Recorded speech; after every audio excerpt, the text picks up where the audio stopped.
Hi everyone, it's Kevin of Bear Creek. It's December 19th, 2019. Uh, Starting to get into the depths of winter.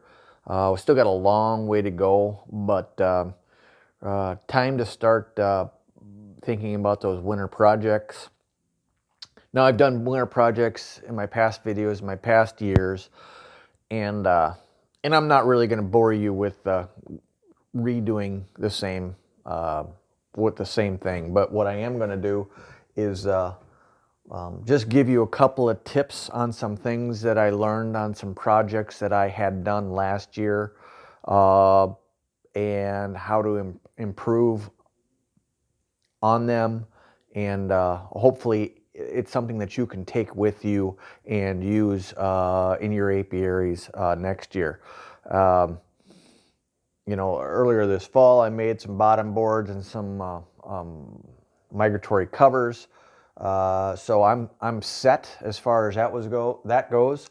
But I needed some more honey supers. So I had bought some from, I think, Man Lake or something like that. Uh, they were unassembled because it's cheaper that way, and it doesn't take anything to assemble them, especially in the winter when you got time to do these projects. This is a perfect time to do that, whether it's repairs or just making some new stuff. But this year I needed some more honey supers, so I had bought 10 um, unassembled boxes, and today I spent a little bit of time just assembling them up. It doesn't take long. Probably I did half of them. I did 5 of them, and it probably took me half an hour to assemble them. But I just wanted to quickly go over some things that I learned when assembling them that can help you out. Um, Number one, I always glue my boxes together. Uh, when it comes right down to it, after you glue them and nail them, put them together, what really holds the boxes together is the glue. I mean, it really is. It just becomes kind of like one solid wooden piece if you use the right glue. Now, I have been using this Titebond 3, the Ultimate. And the reason that I use this, you can go with Titebond 2, a lot of people do, but Titebond 2 is water resistant, okay? Titebond 3 is waterproof. Now this is obviously, these are not sitting buried in water, but it does have moisture, and you're always going to get moisture in the wintertime coming up. And that's another reason I'm getting to why I wanted to do today's video. But I start with the glue. Titebond 3 is what I use. I glue all of the joints on the box here. These aren't rabbited, these are box joints. And when you get your boards, they kind of come like this. And what I do is I take the short, this is a long side, this is a short side, and I take my two short sides and I slap them together, and then I put glue on both of them. Then I take this. Now you can go buy this. This is they call it an acid brush. It's plumbers use it to put flux on copper pipe. There's a lot of different uses for it, but these are just little horsehair brushes. You can get them on Amazon. I bought a pack which comes like this. It's a pack of 36 of them for $5.99, and I get free shipping, obviously. So, I don't even know what $6, 30, what is it, 6 cents a piece? And I use this to distribute my glue evenly on the edges of the joints, so it doesn't, I'll get all messy and gluey. So that's tip number one. I will put a link in the description for these on Amazon because I cannot remember the name. It's like Pro Ham. I can't remember the name of it on there. it's on here, but it's faded. And these things last forever. And the thing is that if you keep gluing, you can actually just rinse these off under warm water, and the glue will come off because it hasn't set yet. And then you can reuse these over and over and over again. They're actually quite durable. There's just a little aluminum handle with horsehair brush, and it makes great for spreading glue. So there's a tip for you.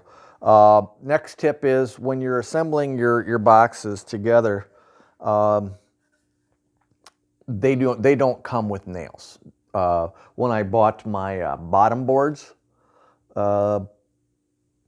they did come with nails, and I think when I bought my migratory covers, they came with screws. So I didn't need anything for that. But when you buy boxes, they don't come with nails. So what I use is this right here. This is a 6-penny, 2-inch nail. It's, when you say 6-penny, you just, if you're looking for it at Menards or Lowe's or Home Depot, it's 6D. And I'm not sure what the D stands for. It all stems from the British pound system. I don't know. But that's what I use. 6-penny nail, 2-inch long, and they seem to work really well. That and a glued joint really does a nice job. I'm going to show you now these are supers, and essentially what they do is they have 3 nail holes per side on a medium super. I think they have like 5 and 6 on a deep nails. So you tend to need a lot of nails. I buy them at 5 pounds at a crack. I don't know how many nails there are in there, but there's quite a few, and that'll get you through a lot of boxes. But one of the things you'll notice here, I'll show you real quick. Now, when you get them from Man Lake or Kelly B or whatever, you'll notice that they come with pre-drilled holes. And that's a benefit to you because that way your wood does not split when you drive a nail through it. Occasionally one might split, but not like they would if you did not have any pre-drilled holes. Now, one of the things you'll see, let me put this together real quick.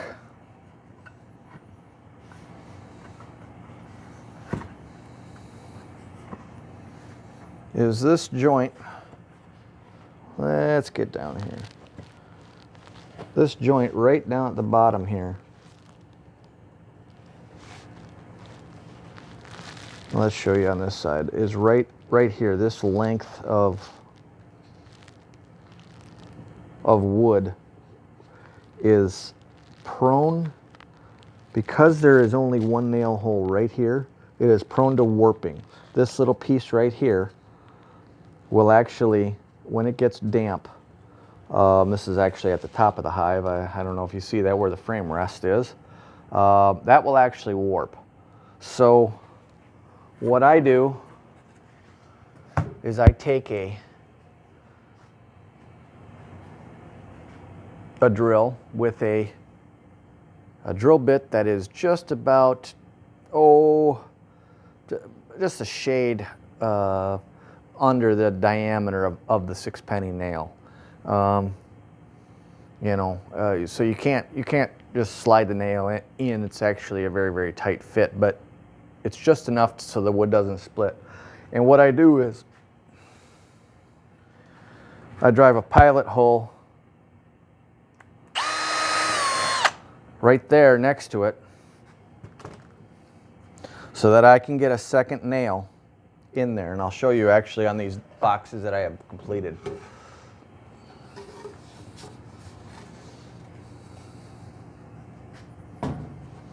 Let's see if I can get that on there. Okay, now you can see I've got the second nail on there, and then you can kind of see the sort of the side view of it right here. And what happens, this little joint right here, it's because it's so thin, it actually, when it gets damp and wet over a winter with moisture coming out of the hive, especially in a deep, maybe not so much in a super, because you don't really leave your supers on. Most people don't in the winter time, but it's still, I do it anyways. But this starts to warp outwards, and then you get a gap left in there where bees can come in and rob on your honey supers or your brood boxes or whatever in a weaker hive. So we want to avoid that. So a couple extra nails is a benefit to you. I'm setting these up for painting. Down here, now I'm not going to show you painting either, but just want to show you what I use. This is not what I wanted. So I use 2 coats on my boxes. Some people use 3, I just use 2, and I'm good with that. I put it on fairly thick because I end up doing it with a roller or a brush. But I use this Bullseye primer, all-purpose, on all surface. It's 1, 2, 3 primer, and it's, you know, paint is getting very, very expensive, but it's kind of, you know, this will help. It'll soak in. It's because it's cheaper. It'll soak into the wood so that your top coat doesn't soak in, so you're not using so much of the expensive paint on your wood surface. And then it'll also adhere to your paint that you're putting on a whole lot better, so that it won't peel and flake in the future, and you'll get, you know, 10 plus years out of a primer and a coat of paint. Now I use all different types, kind of what's ever on sale. Exterior paint, obviously. This is Valspar Pro Storm Coat exterior paint. This was on sale, so I got it. This is a 100% acrylic paint. You're gonna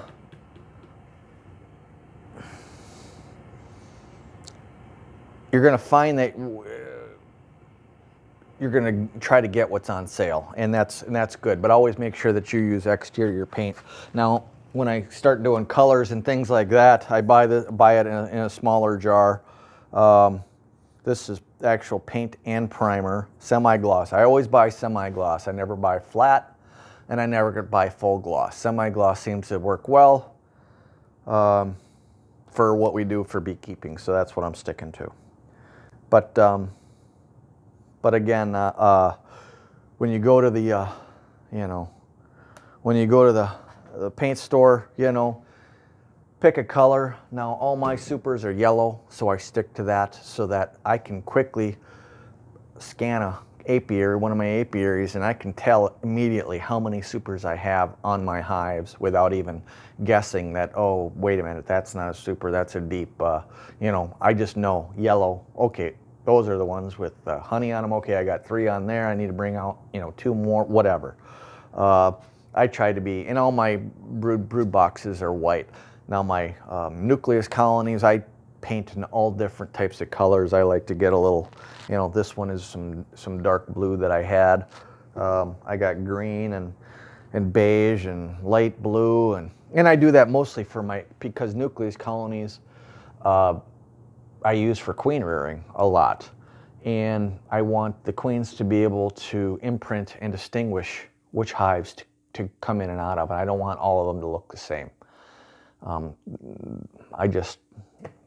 a believer in that, that it's helpful for queens to imprint on a certain color, certain pattern, whatever. So if they all look alike, maybe the queen doesn't come back to the right hole, and that's kind of an important thing. So I try to stick to mixing them up, especially my nucleus, my mating nucleus and my regular nucleus colonies, because like I said, that's where I do most of my queen rearing. Okay, didn't really want to get into the paint, but I did. The next thing I wanted to talk about is frames. Now, again, last year I did a video where I bought 100 of these unassembled frames, and I put them together. So you can check out that video. I'll try to put a link to all these at the end of this video, but I don't need to do this over again. But like I said, I bought 100 of them, and these were for my foundationless, because I wanted to start putting some foundationless frames in my hives and let the bees build comb the size that they wanted to. Generally speaking, if you put, we're all familiar with foundation comb, the either the yellow or the black or the white. When they start building the comb out, bees can only really build this out on one side at a time, and they have no communication with each other from side to side because there's big plastic foundation in the way. But these work fantastic for brood frames. They also work fantastic for your honey supers, but we'll get into that in a second. But I wanted them to be able to build a little bit more drone comb. Drones are kind of important for my mating program. I want a lot of drones running around. I don't think it's as I know a lot of people are they don't want as many drones in there, and I didn't want to just get that green drone comb just so that they could have a place to put drones. So I let the bees decide how they want to draw it out. So foundationless was the way to do it. When bees draw a foundationless comb, they essentially, when they hang in a chain, they work on both sides of the comb all at once, and they draw this out extremely fast. And I was very, very impressed after I built some of these last year and I strung them up and put them in the hives, how fast the bees drew this foundationless frames out. Now most of my foundationless frames are in hives right now still over winter, but I did bring some out that I had in my a couple of nukes that didn't make it, or I had shook them out and combined them with other hives. So I do have a couple for examples here, but what I use is it's a break-off wedge type frame. It's got a let's see if you can see that here. It's got a little this is the top of the frame, and it's got a little what they call a wedge, and this is the breakaway, and this just snapped out. And what I do is the whole purpose of this actually is you remove this, you put a piece of, you can put your plastic foundation, slide your plastic foundation in here because it's got a slot on the bottom too. And then you can put this slotted back in, pinch it hard in, and then staple it in, and your plastic foundation will be really secure in your frame. However, there's also a secondary thing that works really well with these, and I'll show you. You can, well, I'll show you on this one actually. You can flip this around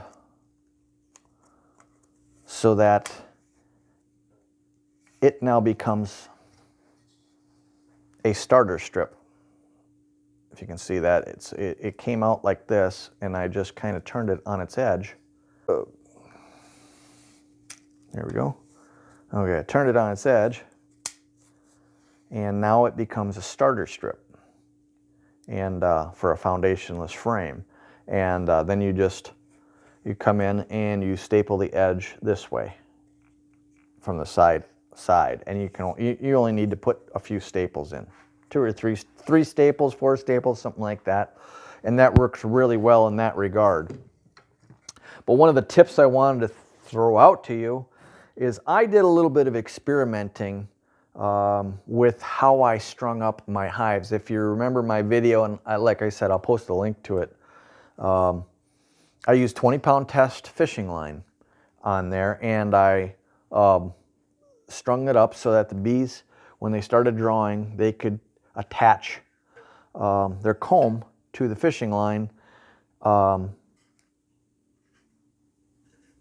and they would draw it in more of a straight line down.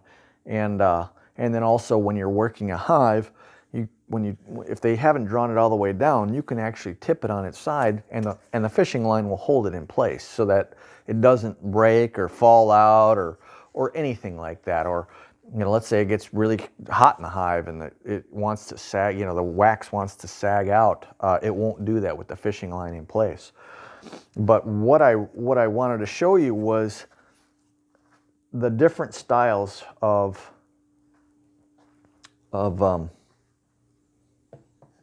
line configuration that I used. Now this is one I used, which has got 1X through from the top to the bottom. That's how I strung it. And then 2 straight lines going across. Okay, and you can kind of see that, so that there's no real obtrusive area anywhere for the bees. And it actually creates an X here, creates an X here, and the bees start drawing it down, and they can kind of hit something to connect to very very quickly.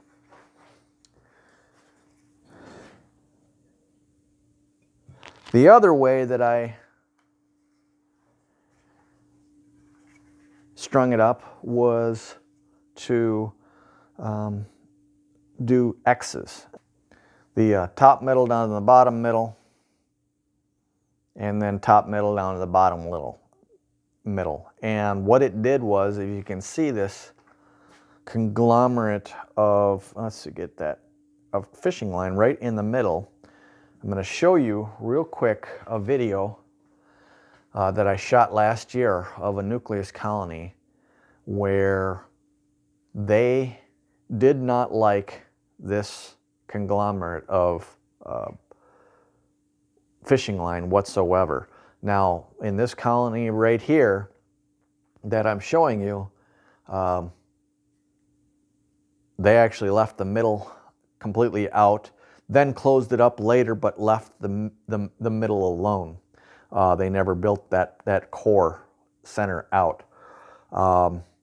In other hives, they actually went in, even though this is 20-pound test monofilament line, they chewed through the monofilament line to get it out of the way. And then they built their comb, started building their comb around it. But then I had little pieces of freaking fishing line all over the place. So this configuration here did not work whatsoever. And I think maybe let's see if I have a, I don't really have a, well, here, I do have one here. And you'll have to excuse me when it's cold out and just brittle. I went out and got this, and it snapped off the top a little bit. So there's a little line there, but the bees will fix that up in the spring. But this is one of the hives that I did, and you can kind of see the lines there. You see the center. There's a big dip there, and they actually. This is a piece right here that they ate away. They ate a piece, but this is a big hole right here where they did not build it out in the center again. They just did not like that, and it's just too many lines running through their comb, and they really just did not like this configuration. But what they did like very well is the second way I did it, which was top to bottom, and then 2 straight lines straight across. And they built that out very, very, very well. And this is just an example of one. Most of the ones in my colonies right now are completely 100% full.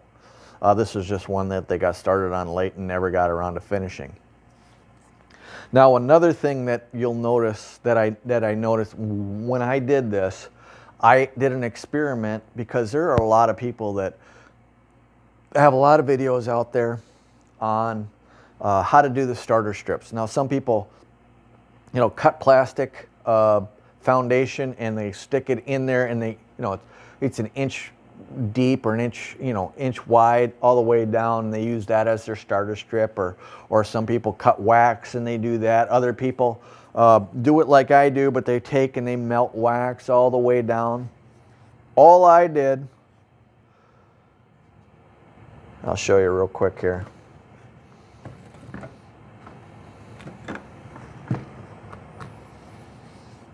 All I did, and this is, you'll see, this is, well, this one doesn't have a starter strip. What'd I do with it? Oh, here it is.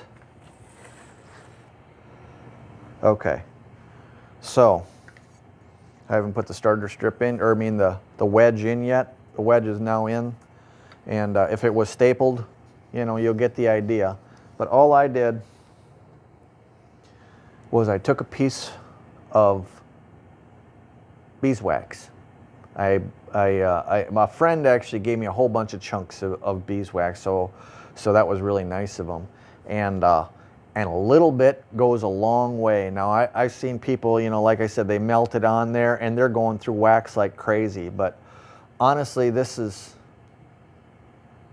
I did 50 of these last year. I think these are 1 ounce little chunks here. And all I did was take the end, and I just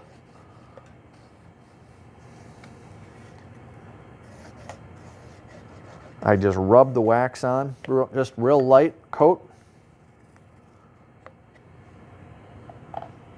And the bees, every single one of my frames that I put in, the bees drew it out without getting wonky comb, where comb, where they started drawing it in a funky direction, which didn't work well in the hive. Every one of them came out like this.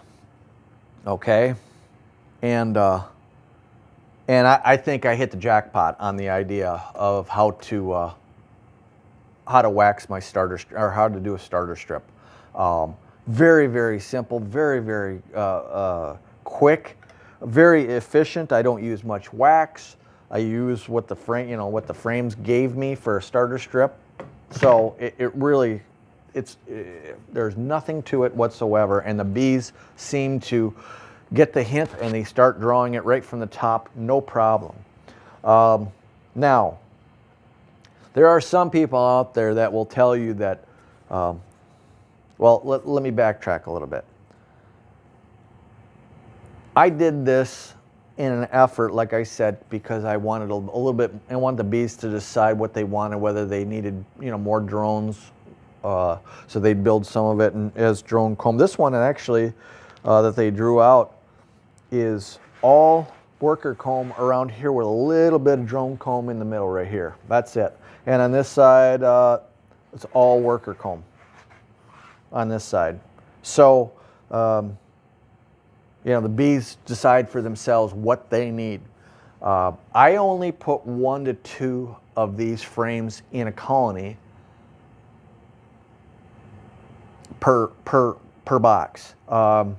So, like I said, I bought 100 of these, so that goes a long way. I only, like I said, I put 1 or 2 if it's a 5/5, I might have 2 of these, one up top, 1 down below. But the rest are all, what did I do with it? Oh, the rest are all plastic foundation. Okay, I still am a fan of plastic foundation. It's just that, like I said, I wanted a little bit more drone comb. I don't want a ton of drone comb, but it's always good to give them. Plus, it gives the bees something to do. They're drawing comb, and that's a good thing. I can also use like a frame like this, which is partially drawn. This is perfect for a mating nuke. They've already got started comb, and they can continue to draw wax and build comb. So it gives them a lot of things to do, so they don't have to start from scratch. But anyways, so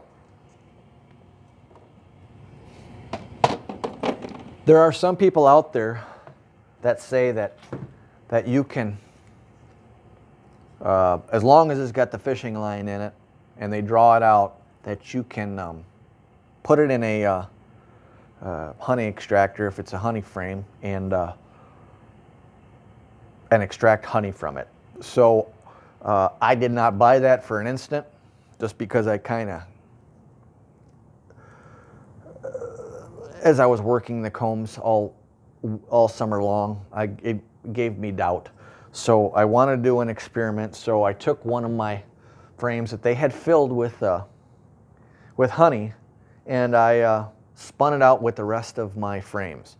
And this is what it looked like after it got done. And you can see that this looks like a mouse chewed through it, but actually no, this was a blowout. There was no backing for the extractor for when it was being spun.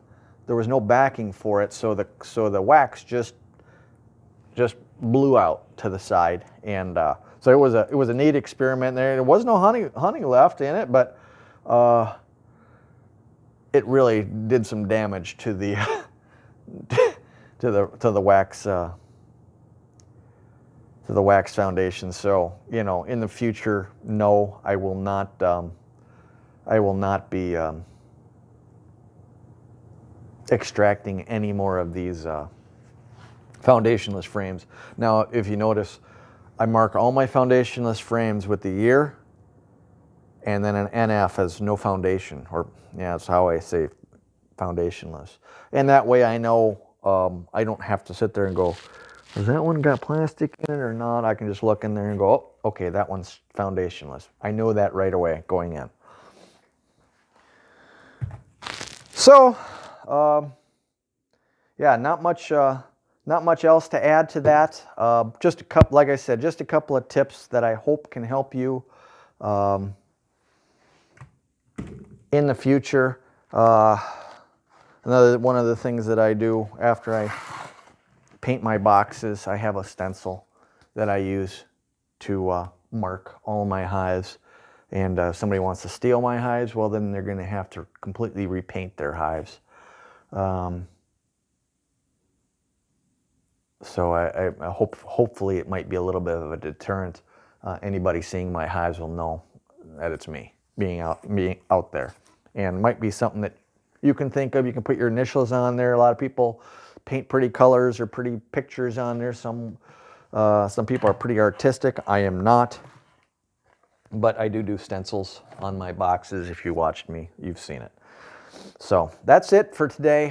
Short and sweet.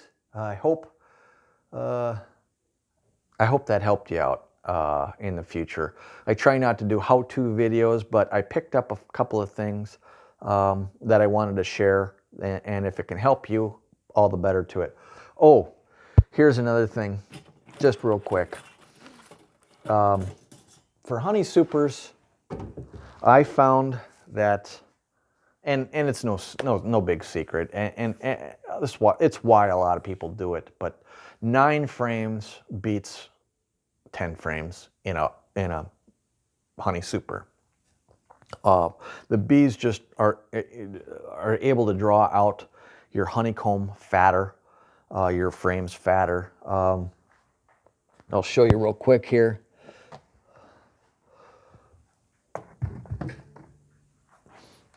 Another thing is, well, here, this is